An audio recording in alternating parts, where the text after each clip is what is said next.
হামজা চৌধুরীর পর এবার সামিত সোমকে বাংলাদেশ জাতীয় দলে যুক্ত করতে কাজ করছে বাংলাদেশ ফুটবল ফেডারেশন। কানাডার টপ লিগের দল কাবারোলি এফসিতে খেলা এই ফুটবলারকে আগামী জুনে সিঙ্গাপুরের বিরুদ্ধে ম্যাচে দেখার সম্ভাবনা রয়েছে, যদিও এখনও সবকিছু শতভাগ নিশ্চিত নয়। আগামী এপ্রিলে নিজের মতামত জানাবেন সামিত সোম। বাংলাদেশ ফুটবল ফেডারেশনের সহসভাপতি ফাহাদ করিমের সঙ্গে অডিও বার্তায় যোগাযোগ করেছেন সামিত সোম।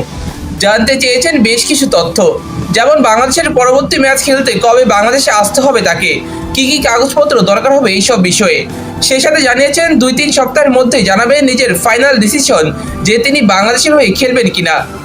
আমরা বেশ কিছুদিন ধরেই সামিত সোমের সঙ্গে যোগাযোগের চেষ্টা করছিলাম। তার এক বন্ধুর মাধ্যমে আমরা তাকে জানাই যে সে যদি বাংলাদেশের হয়ে খেলতে চায় তবে বাফুফে পূর্ণ সহযোগিতা দেবে। আজ সকালে তার কাছ থেকে আমি একটা অডিও বার্তা পেয়েছি।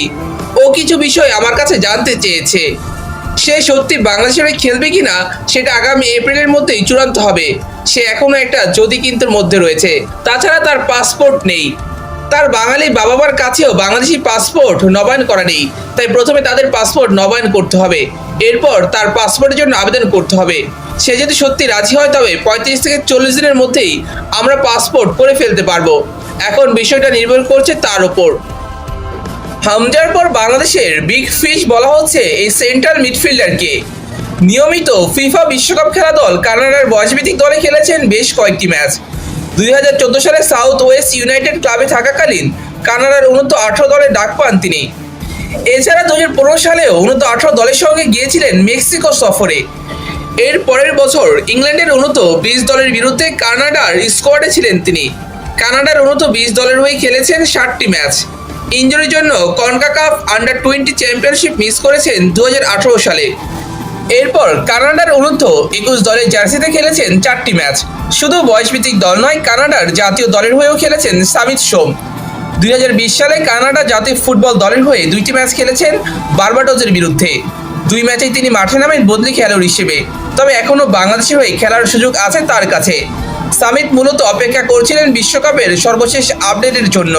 তবে আগামী বিশ্বকাপে কানাডার জাতীয় দলে ডাক পাওয়ার সম্ভাবনা তার জন্য একেবারেই শূন্য হয়ে দাঁড়িয়েছে, কারণ দীর্ঘ 5 বছর ধরে জাতীয় দলের বাইরে তার অবস্থান। এই লম্বা সময় একবারের জন্যও তাকে দলে যুক্ত করার পরিকল্পনা করেনি কানাডা ফুটবল ফেডারেশন। তাই কানাডার স্বপ্ন ছেড়ে বাংলাদেশে আসার সম্ভাবনা বেড়েছে তার জন্য, যেমনটা হয়েছিল হামজা চৌধুরীর ক্ষেত্রে। ইংল্যান্ডের U21 দলের হয়ে 7 ম্যাচ খেলা হামজা এখন বাংলাদেশের খেলোয়াড়। সামিত সেই পথে হাঁটবেন কিনা সেটা এখন দেখার বিষয়। জাতীয় দলের পাশাপাশি কানাডার লিগেও নিয়মিত খেলছেন এই ফুটবলার। গত মৌসুমে খেলেছেন 30টি ম্যাচ। আশা করি আগামী এপ্রিলে সুখবর পাওয়া যাবে সামিত সোমের কাছ থেকে।